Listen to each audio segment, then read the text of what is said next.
I've been playing Train Simulator Classic for over 11 years now, and in that time, I've acquired more DLC than I care to remember.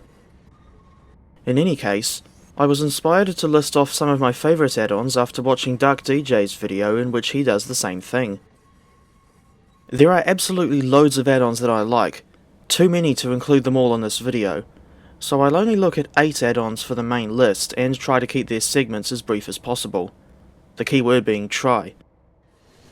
As much as I like DSG DDR's Pennsylvania Railroad S1, most of the engines by Wayside Works, like the Ruston 48DS, and the Esthwaite branch route by Robert McGregor, they're not on the main list because I wanted to focus on payware add-ons this time. The first 5 add-ons in this list are in no particular order, but the final 3 are arranged in the right order, with the last one being my favourite.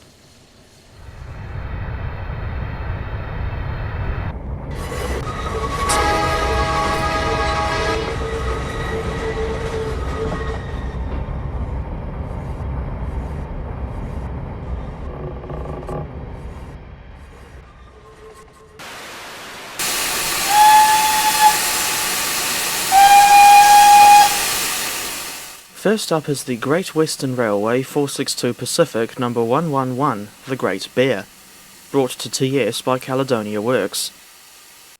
This developer started off by focusing on Caledonian Railway locomotives, but has since branched out to feature other railway companies.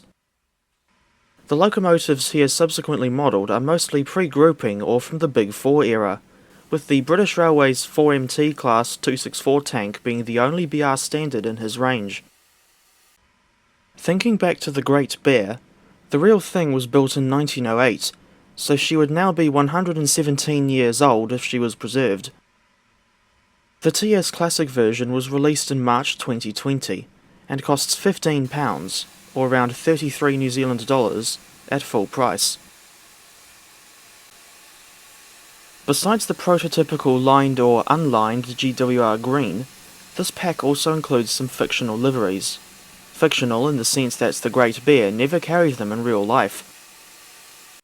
These are British Railways Express Blue, GWR 1945 to 1947 lined green, and BR Transitional lined green. As for the sounds, these are decent recordings supplied by Steam Sound Supreme, but I'm not sure which locomotive they were recorded from. It certainly wasn't the Great Bear herself, since she was rebuilt as a Castle Class 460 in 1924 and scrapped in 1953. I wonder how much, or rather how little, of the original engine was still left after the rebuilding.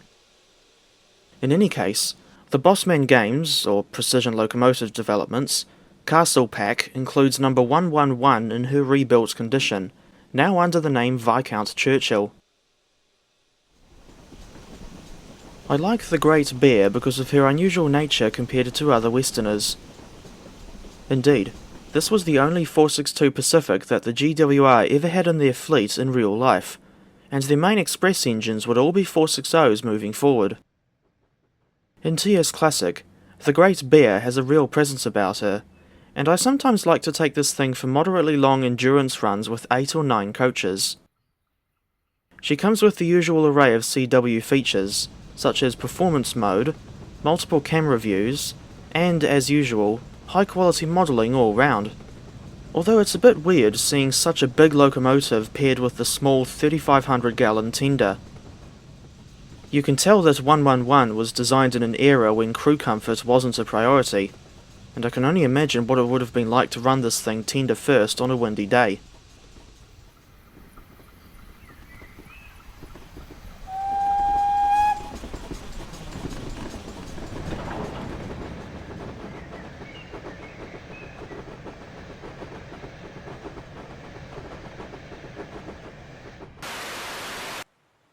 Next up is another CW product, namely the Caledonian Railway 903 Class 460, but she's on the list solely because I'm a fan of the real thing, although that's not to say that the add-on itself is bad.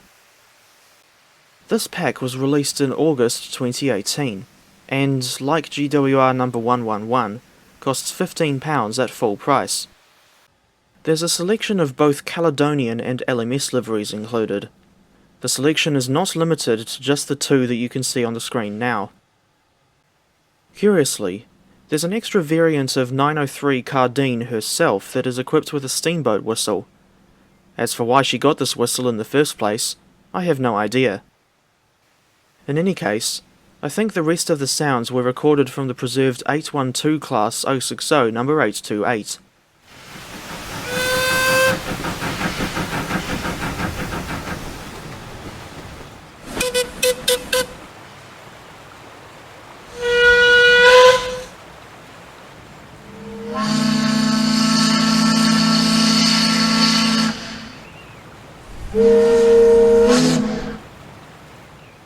The 903 class has been one of my favourite Scottish steam locomotives for many years now. She has quite a presence, on par with the Great Bear, although the combination of inside cylinders and a massive boiler does look a little bizarre.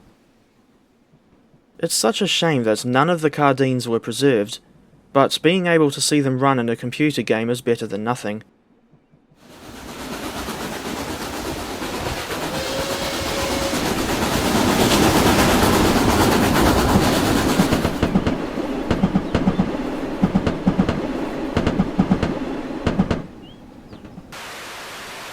There's even an Armstrong Powerhouse pack on this list, despite my reservations on some of AP's antics over the last 4 years. The add-on in question is the Class 37 locomotive pack, which, for whatever reason, is split into 2 volumes. Volume 1 was released in May 2019, with Volume 2 not following suit until August 2020. The packs are rather expensive at £30, or around $63.61 NZD, and that's not combined, that's just £30 for each pack, so I would only recommend getting them in a sale. Volume 1 focuses on the refurbished 37s from the 1980s onwards, while Volume 2 focuses on the original/unrefurbished 37s from the 1960s right up to the present day. You get an insanely wide variety of liveries and model variations across both packs, to represent the tractors, as these engines were nicknamed, in their various guises throughout their lives. However, some liveries and variants are missing from the base packs for whatever reason, but even then, the 2 packs are still useful across a huge variety of routes and time periods.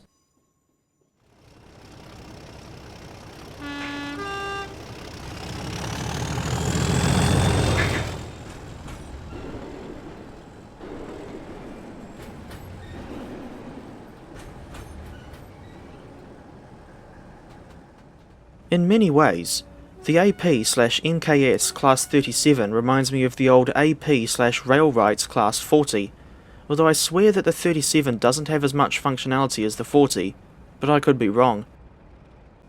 In any case, this version of the Class 37 just about supersedes all previous versions that we've had in TS Classic, especially that fossil from the Kuju era. But besides the missing liveries, subclasses and model variations that I alluded to earlier, another downside is the lack of radioelectric token block modules on the variants that should be RETB equipped. Thomson's version from their West Island Line extension pack says, "Hold my beer."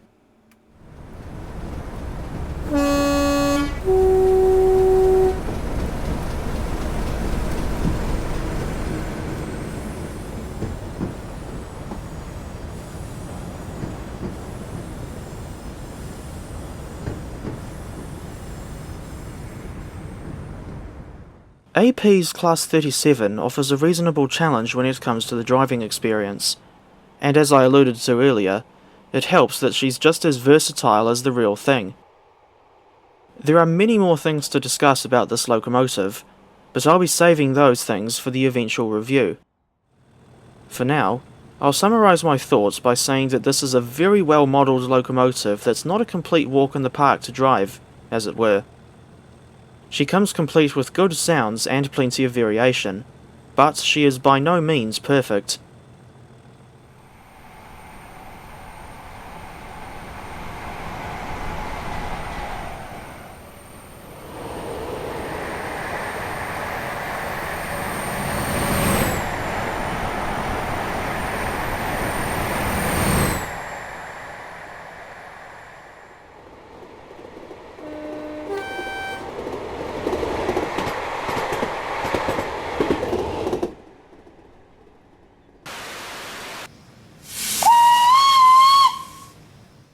For the third and final Caledonia Works product in this list, we have the London and North Eastern Railway A3 class. For the longest time, the only version of the A3 we had in TS was the old RSC era model, which is apparently out of scale. The old model was first released at least 13 years ago, and only included one member of the class, namely Flying Scotsman, in just 3 different variants, with the LNER Wartime Black livery later being released as a separately sold add-on in December 2012. CW's version came along in October 2023, and includes an awful lot more than just a preservation-era Flying Scotsman.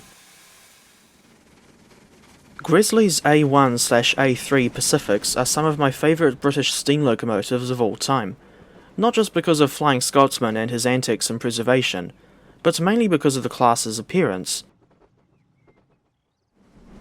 If ever you wanted an example of a definitive UK steam locomotive for express passenger services, then the A3s have you covered. In my opinion, they look their best in LNER Apple Green, and look their most boring in British Railways Brunswick Green, although the addition of smoke deflectors and double chimneys are somewhat interesting. Despite the fact that I own Hornby models of 2564 Knight of the Thistle, 2599 Book Law, and 4476 Royal Lancer, with only one of those models being in A3 condition, neither 2564, 2599, nor 4476 are my favourite members of the class. Indeed, I haven't actually got a favourite A3. But these engines always remind me of an electric multiple unit in New Zealand that shares Flying Scotsman's number. You can find that unit down in Wellington. CW's was the comprehensive A3 pack that Train Simulator had needed for a long time. It includes all but one member of the A1 class in their rebuilt A3 condition, as well as the engines that were built to A3 specifications from new. 4470 Great Northern is not included because she was rebuilt under Edward Thompson and redesignated as A1/1.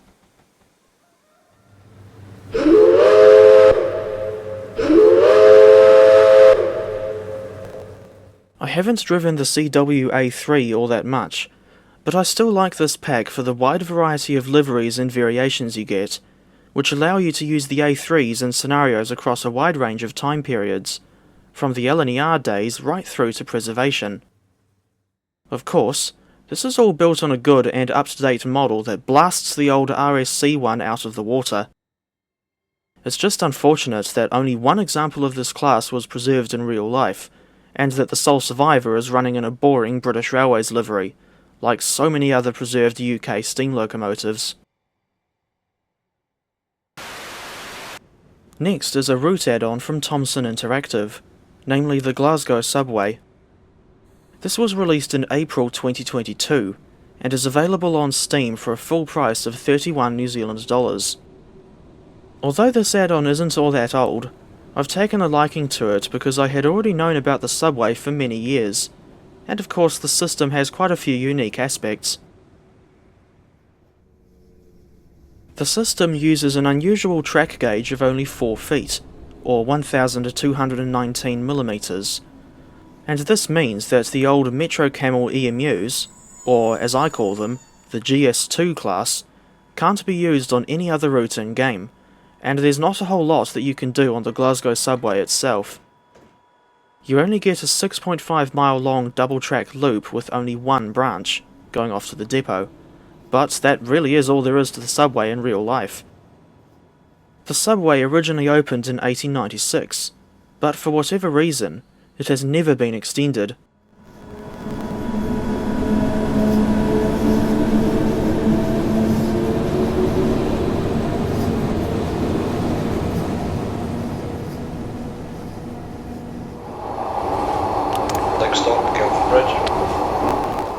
The Glasgow subway has often been one of my go-to routes when I just want to do a relatively short run in TS. I'm a fan of underground/metro routes in general. That, coupled with the good modelling on the train and the interesting driving experience, not to mention the implementation of automatic train operation, makes this one of my favourite TS classic routes. but the limited replay value means that I don't drive on here all that often.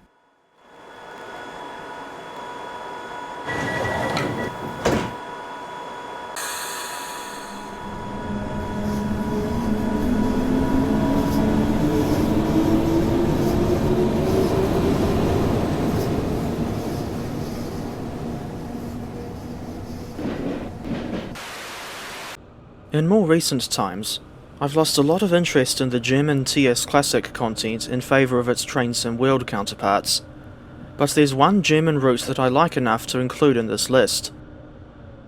The route in question is the Frankfurt U-bahn, brought to TS by Urban Train Sim and released on the Just Trains website, although you can also get it on Steam for $50 New Zealand dollars. I never had the original version from 2015, only the so-called U-bahn Frankfurt 2, which I've owned since late 2018.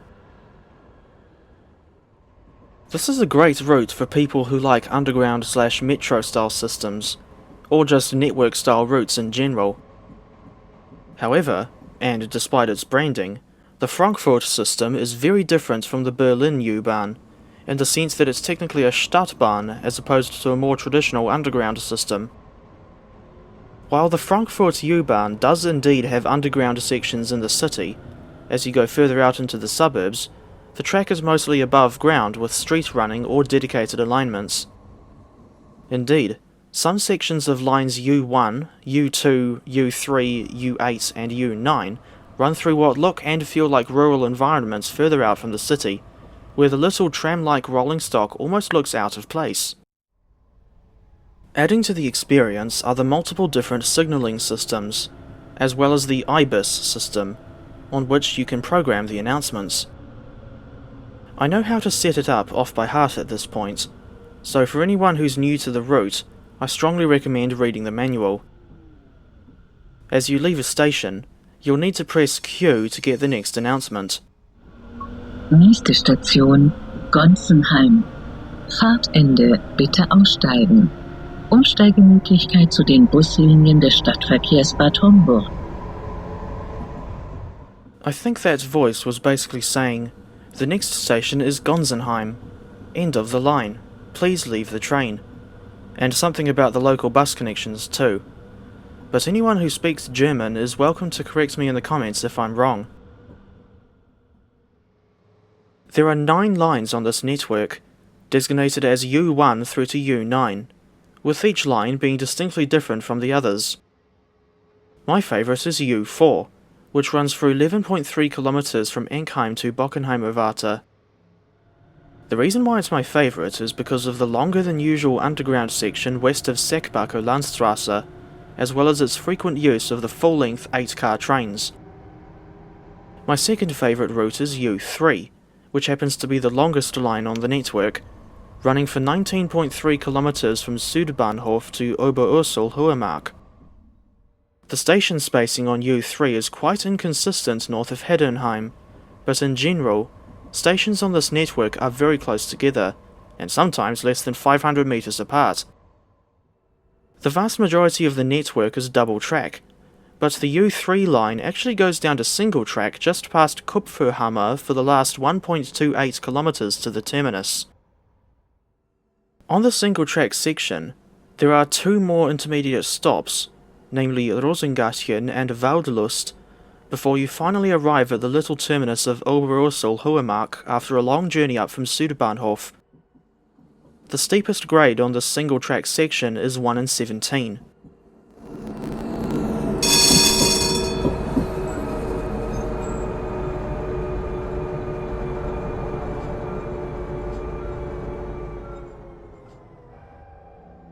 Besides the excellent route coverage, I also like the well-detailed stations, which really added to the immersion, although I don't like the lifeless feel of certain above-ground sections, especially on lines U6 and U7 north of Industriehof. You get 3 different trains with the route, namely the Duwag U3, Siemens U4, and Bombardier Flexity Swift U5. The U5 is the most modern, and my personal favourite, of the bunch, and I like how each of these units has a unique motor sound, which I would like to demonstrate before moving on to the next segment.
Factory Works are known for their high-quality steam locomotive add-ons, although these are distinctly different from the likes of Caledonia Works, especially where the textures and scripting are concerned.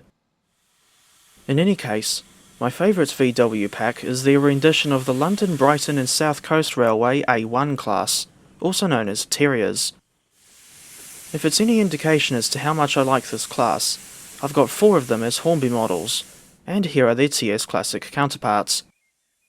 For reference, all my Hornby Terriers are based on the newer 2020 tooling instead of the weird ex-Dapol one. The real A1 locomotives were designed by William Stroudley, with 50 examples built between 1872 and 1880, originally to haul suburban trains in South London. Between 1912 and 1943, 17 of them were rebuilt with new boilers and extended smoke boxes, alongside other modifications. For a better comparison, here's an original condition A1 alongside the A1X rebuild.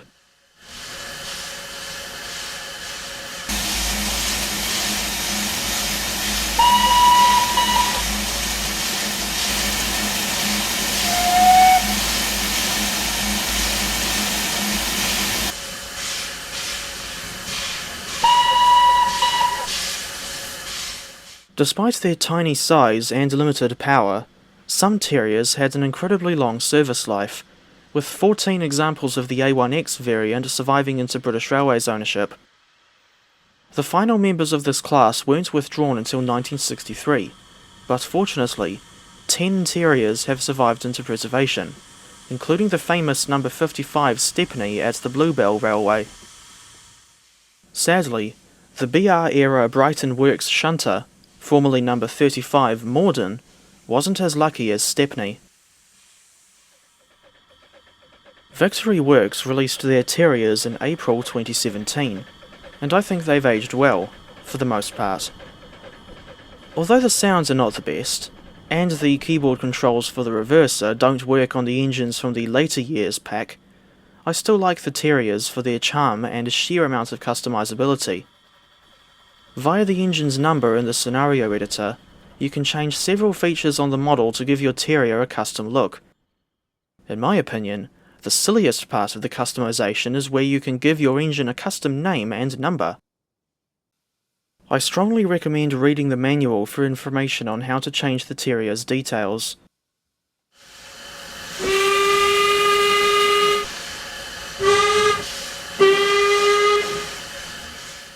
As an example of a completely unrealistic setup, here's a rebuilt A1X in LSWR Drummond Green with an Isle of Wight hooter whistle, a spark arrestor, and a taller Kent and East Sussex Railway bunker. In real life, the 2 Terriers sold to the London and South Western Railway, namely 46 Newington and 68 Clapham, were still in A1 condition at the time. Newington was later rebuilt as an A1X in 1932, and is now preserved on the Isle of Wight, albeit in her Southern Railway guise as number W8 Freshwater.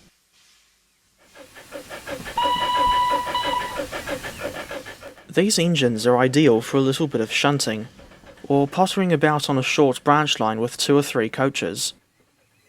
Speaking of which, the main pack also comes with Stroudley 4-wheel coaches in either LBSCR or Southern Railway guises. The sheer variety of liveries you get across all 3 packs, that's the main pack plus the separately sold early years and later years packs, is admirable. It spans the Terrier's entire working lives in the UK, from their introduction in 1872 to final withdrawal in 1963, and even some preservation-era liveries too. Incredibly, one of the final survivors in BR service was the former number 72 Fenchurch, which was the first of her class to be built. Fenchurch is now preserved at the Bluebell Railway with Stepney, and is actually in operational condition, which is more than can be said about Stepney. Before I get to the last entry in my main list, I'll do a quick fire round of some honourable mentions. These are as follows.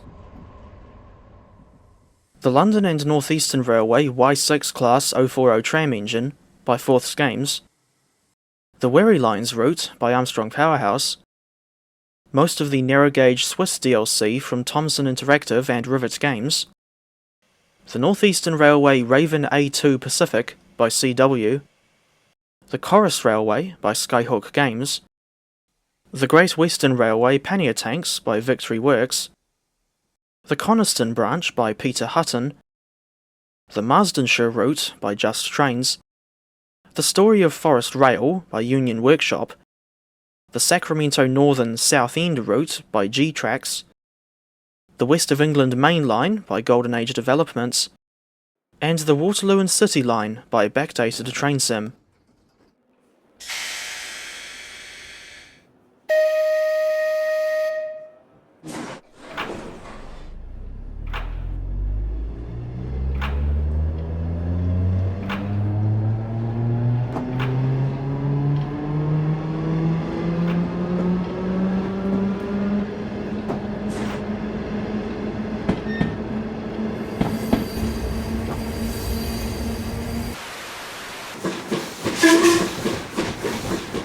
Last but not least, we have Western Lines of Scotland, also known as the Port Road. This is a route add-on made by Keith Ross and released in March 2013. It's still available on Steam for a full price of 48 New Zealand dollars. Make of that what you will. In terms of route coverage, the main focus is on the 106-mile-long run from Carlisle to Stranraer, plus the branch line from Castle Douglas to Kirkcudbright, which adds an extra 10 miles to the route coverage. It's a pity that we don't get the branch from Newton Stewart to Whithorn as well, but it is what it is.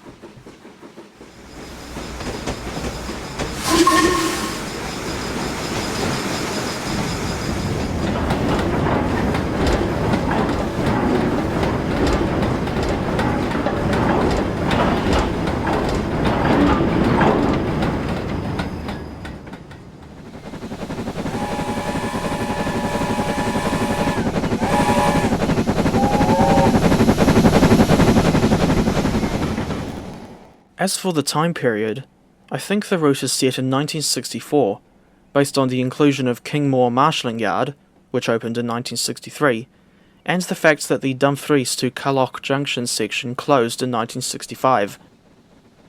In real life, some of the stations between Dumfries and Castle Douglas had already closed by 1964, but for some reason, they are still depicted as active stations in TS Classic, complete with full BR signage. The stations in question are Maxwell Town, Lockenhead, Killywan, and, apologies if I'm mispronouncing it, Kirkcudbright.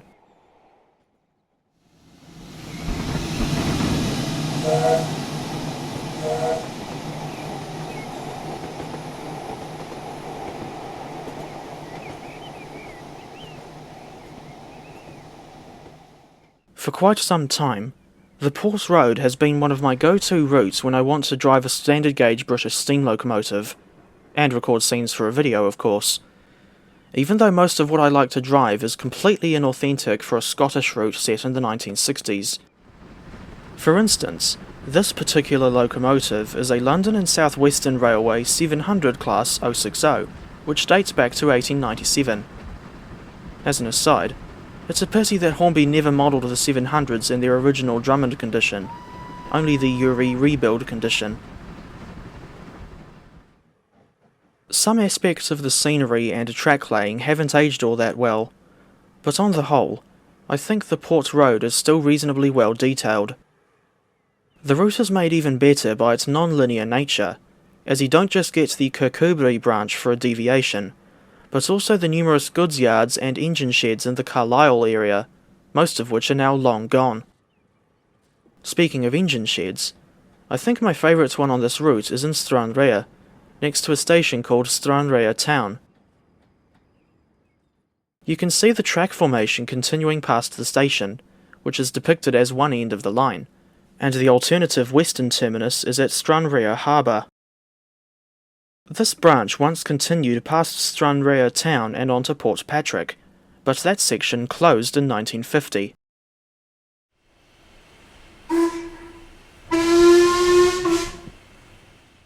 You even get the Ministry of Defence yards at Longtown and Easter Eggs as part of Western Lines of Scotland.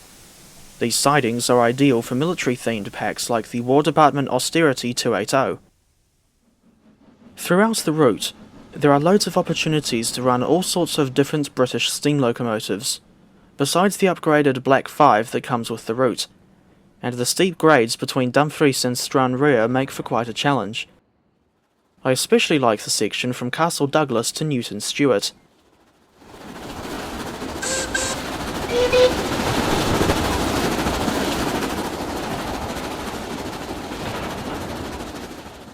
Although this route is getting a bit long in the tooth now, and it still has a few bits of dodgy track here and there, it still holds up well enough all these years later.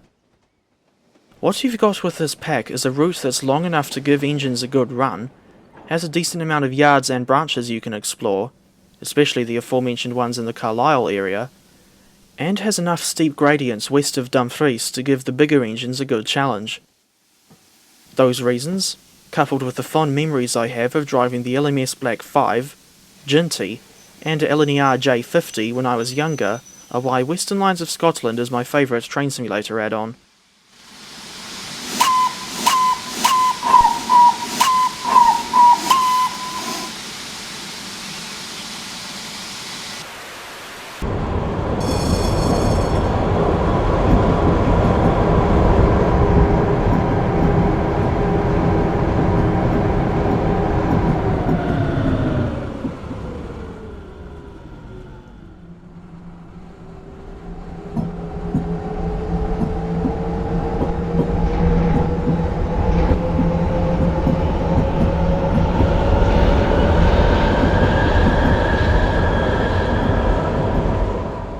So there you have it, the long overdue video where I list off my favourite DLC packs for Train Simulator. Has anyone else noticed that not a single one of the add-ons on this list are Dovetail Games products? Believe it or not, that wasn't intentional. Although I think it says something about just how important third-party developers are to the continued existence of this game, especially since Dovetail have seemingly stopped making TS add-ons themselves. If you've got some favourite TS add-ons of your own, feel free to leave your list in the comments section. And in the words of Az from Heel vs Babyface, I'll see you in the next video. You take care.